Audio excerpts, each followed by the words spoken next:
تو پھر آپ کی لاگ بک چل رہی ہوتی ہے, پھر آپ کو آڈ ٹائمنگز میں آپ کو ٹرک چلانا پڑتا ہے. تو ہی help me in that aspect. میں ڈے ٹائم میں ٹرک چلاتا تھا اور رات کو اپنا 8 گھنٹے نیند کرتا تھا, اور اس کی وجہ سے میری ریکوری بھی تیز ہوئی. جناب آ جاتے ہیں پاکستان کی سیاست کی طرف. آج سپریم کورٹ نے کوئی بہت بڑا فیصلہ سنایا. احمد سے چل کے پوچھیں گے کہ احمد بھائی انہوں نے کیا فیصلہ سنایا سپریم کورٹ نے, جو کہ اس وقت خبروں میں شور مچا ہوا ہے.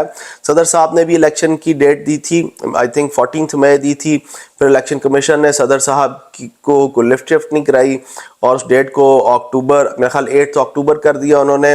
تو ایک ریویو پٹیشن تھی الیکشن کمیشن کے اس فیصلے کو کالعدم قرار دیا جائے. اس پر آج سپریم کورٹ نے جو بات چیت کی, چلتے ہیں احمد کے پاس اور ان سے پوچھتے ہیں کہ کیا ڈیٹیلز ہیں. جی احمد. جی السلام علیکم رانا صاحب. رانا صاحب ہماری دعا ہے کہ اللہ تعالیٰ آپ کو صحت مند رکھے اور اللہ تعالیٰ باقی بھی ہر طریقے سے آپ کو حفظ و امان میں رکھے اور رزق میں برکت عطا فرمائے, ہر چیز میں برکت عطا فرمائے, صحت و تندرستی عطا فرمائے. سب پاکستانیوں کے لیے اور تمام امت مسلمہ کے لیے بھی یہی دعا ہے.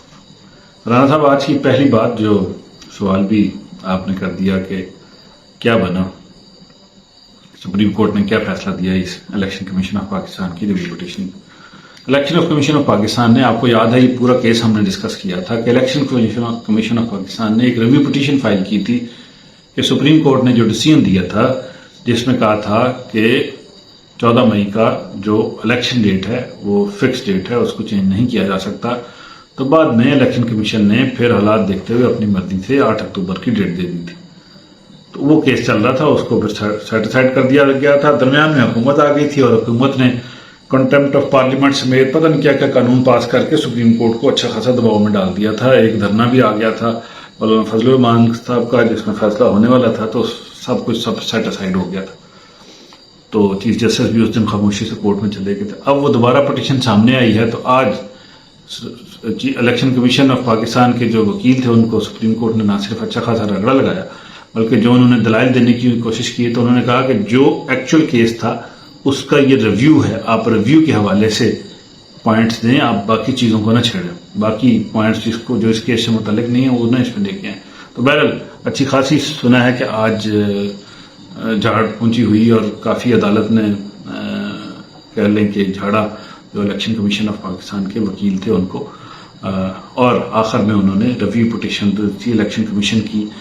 یہ ریویو پٹیشن کے وہ الیکشن ڈیٹ جو ہے کہہ لیں کہ پوسٹ پون کر سکتے ہیں, اس کو اڑا دیا, اور اس کی اور جو سپریم کورٹ کی طرف سے فکس کی ہوئی ڈیٹ تھی اسی سپریم کورٹ کی طرف سے نہیں بلکہ پریزیڈنٹ پاکستان کی طرف سے دی ہوئی جو ڈیٹ تھی اسی کو برقرار رکھا. اب اس میں سچویشن یہ ہوئی ہے کہ پریزیڈنٹ پاکستان کی دی ہوئی ڈیٹ کے اوپر کو تو الیکشن کمیشن نے مانا نہیں تھا, تو اس میں پھر کنٹمپٹ آف کورٹ آ جاتی ہے جو گورنمنٹ کے خلاف بھی جاتی ہے کیونکہ انہوں نے پیسے نہیں ریلیز کیے تھے, آرڈر تھا پیسے ریلیز کریں الیکشن کے لیے, اور ساتھ ہی contempt of court election commission of Pakistan بھی لگتی ہے. تو پی ٹی آئی نے آج اعلان کیا ہے اور انہوں نے کہا ہے کہ وہ اپیل فائل کریں گے, اپلیکیشن فائل کریں گے سپریم کورٹ میں الیکشن کمیشنر پاکستان کے خلاف بھی اور گورنمنٹ کے خلاف بھی جو اس وقت جا چکی ہے.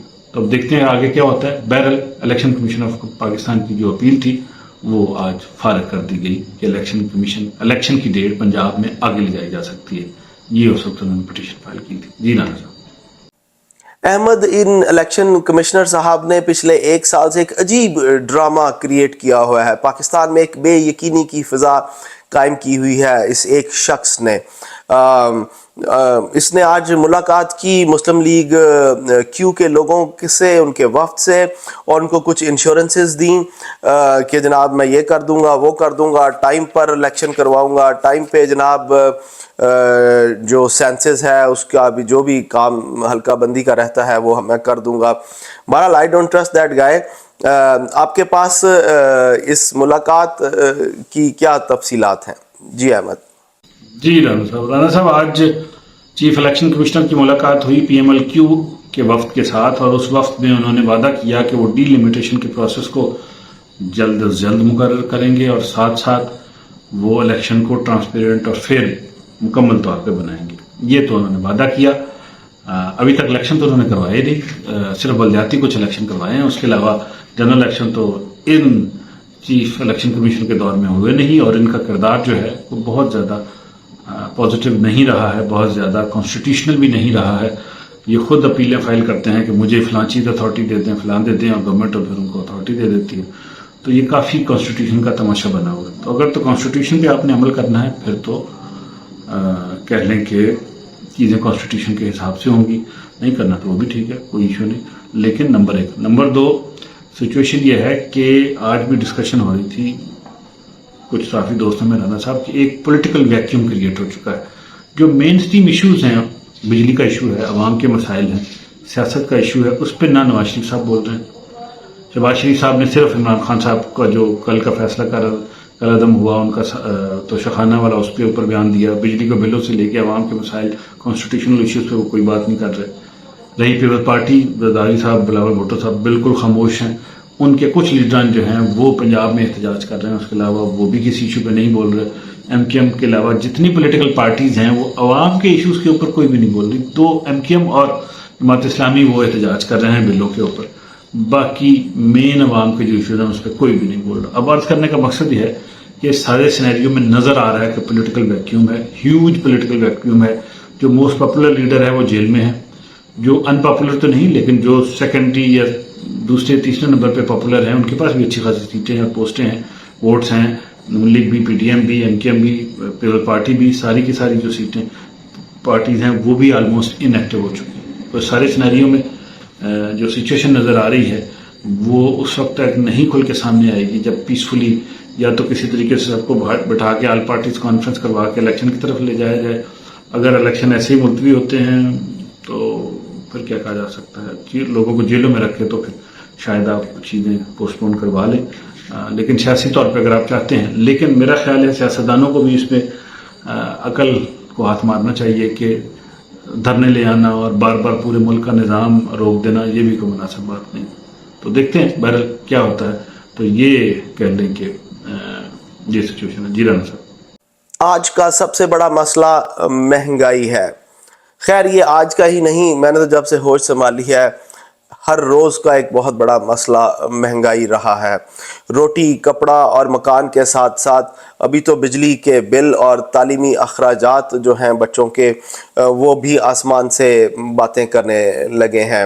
چلتے ہیں احمد کے پاس اور ان سے پوچھتے ہیں کہ ہماری جو یہ بہت able care taker finance minister ہیں انہوں نے کوئی بات چیت کی جس کی وجہ سے اسٹاک مارکیٹ بالکل گر گئی. کیا اقتصادی صورتحال ہے ہماری, اور یہ بجلی کے بلوں کو لے کر یہ انٹرم گورنمنٹ کیا کہتی ہے, احمد سے پوچھتے ہیں. جی احمد. جی رانا, پچھلے کچھ دنوں میں ڈالر کی ویلیو اتنی تیزی سے بڑھ رہی ہے اور روپے کی قدر اتنی تیزی سے گر رہی ہے.